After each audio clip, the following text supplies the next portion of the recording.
রোবটের শরীরের ভিতরে তার এবং কেবল সংযোগ দেওয়া হচ্ছে যাতে সব সিস্টেম কাজ করতে পারে। রোবটের মাথার ভিতরে ক্যামেরা এবং সেন্সর বসানো হচ্ছে যাতে রোবট দেখতে ও বুঝতে পারে।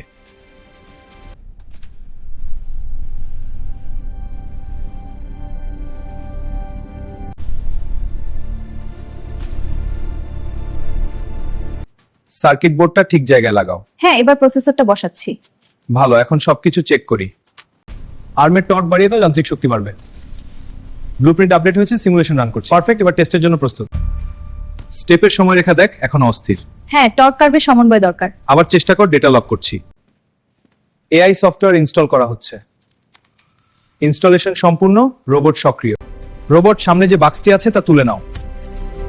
এখন আমার দেশটা বাদে দাও।